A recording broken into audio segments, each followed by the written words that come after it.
Blood and Justice on the Frontier, written by Reuben White. Chapter 1. A Town on the Edge. The sun dipped low, casting long shadows across the dusty streets of the small frontier town of Bitter Springs. It was a town like many others, a fragile flower struggling to bloom in the harsh desert. Sheriff Jed Thompson stood on the porch of the jailhouse, his steely gaze sweeping over the town he had sworn to protect. Rumors of a notorious bank robber named Rafe Kane had started to spread like wildfire. Kane was more slippery than a greased pig at a county fair, leaving a trail of blood and gold in his wake. His latest heist had been particularly brutal, and now he was headed straight for Bitter Springs. Thompson's heart tightened as memories of his wife Annie flooded his mind.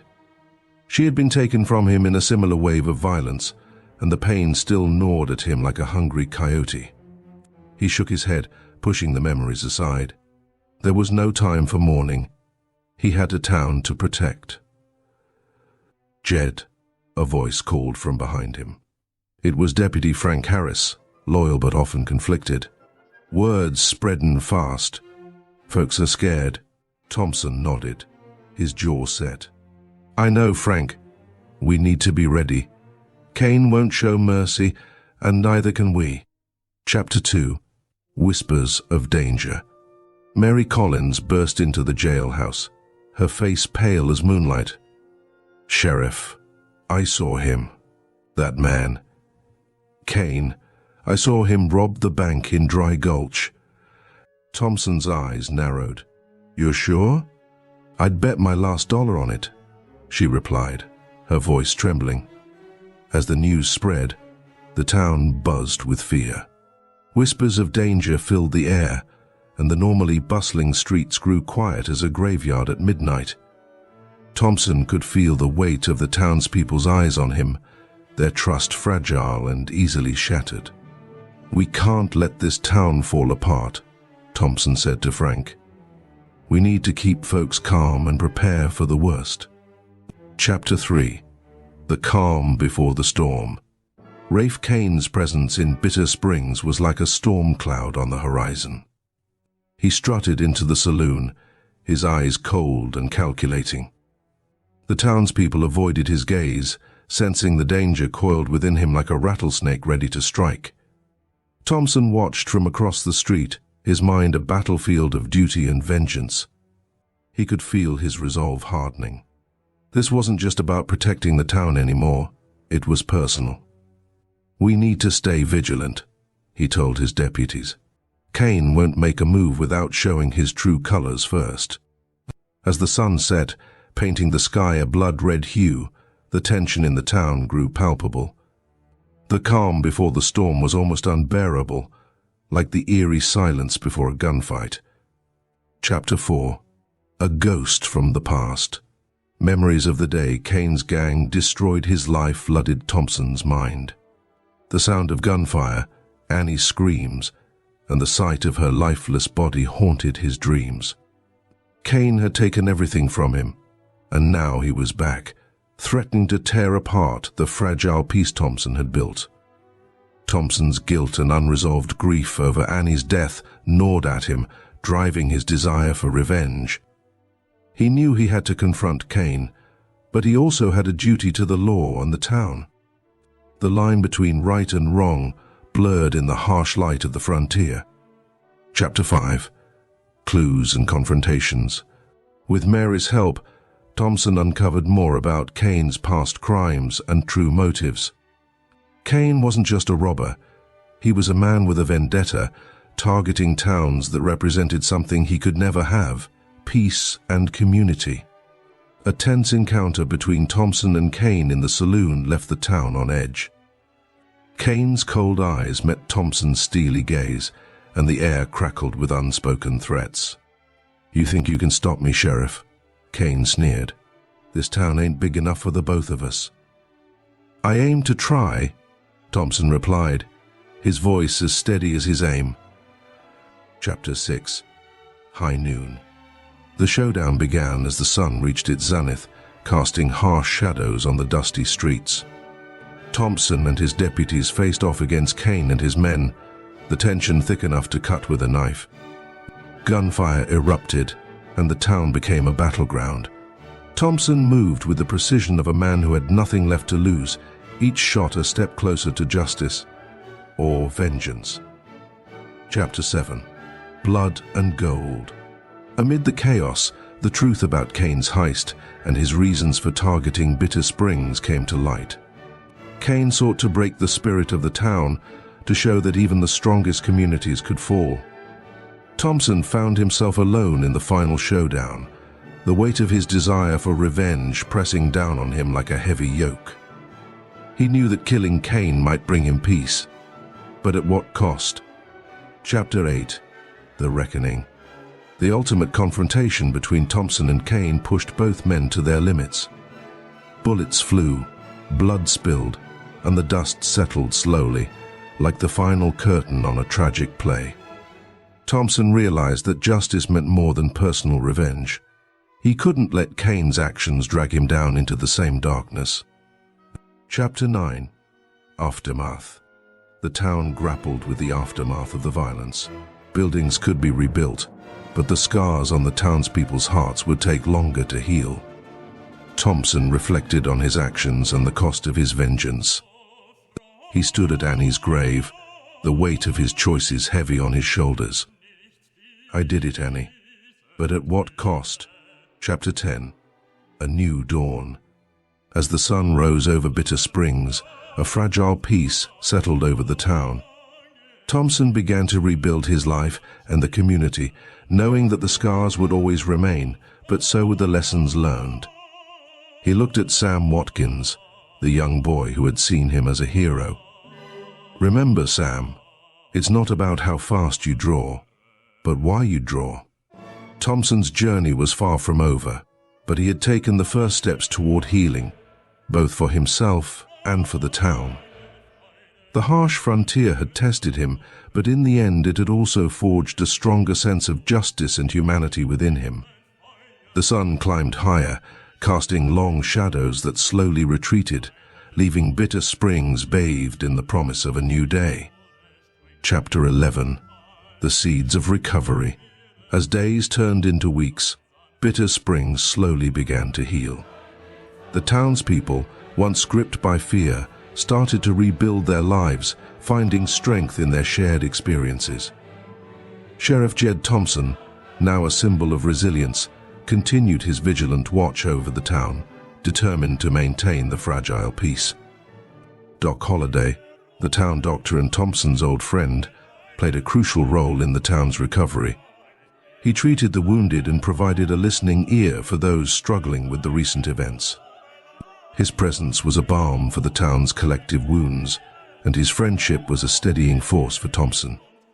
Jed, you did what you had to do, Doc said one evening as they sat on the porch of the saloon. This town needed you, and you stood up when it counted. Thompson nodded, staring into the distance. I know, Doc, but sometimes I wonder if I lost a part of myself in the process. Chapter 12. Shadows of the Past. Despite the town's progress, shadows of the past lingered. The memory of the showdown with Kane and the bloodshed that followed was never far from Thompson's mind. He often found himself visiting Annie's grave, seeking solace and grappling with his inner demons. One evening, as the sun set, casting long shadows over the gravesite, Mary Collins approached Thompson. She had become a close ally in the aftermath of the confrontation, her bravery in standing up to Kane earning her a place of respect in the town. Jed, you can't keep punishing yourself, Mary said gently. You did what was necessary to protect us all. Annie would be proud of you. Thompson sighed, his eyes reflecting the weight of his burden. I just hope I can live up to what she saw in me. Chapter 13. New Threats. Just as Bitter Springs began to find its footing, a new threat emerged. A group of outlaws, seeking to fill the void left by Kane, started causing trouble in the surrounding areas. Their leader, a cunning and ruthless man named Silas Morgan, had heard of Kane's downfall and saw an opportunity to assert his dominance. Thompson knew that the peace they had fought so hard to achieve was once again in jeopardy. He gathered his deputies and prepared for another battle, determined not to let history repeat itself.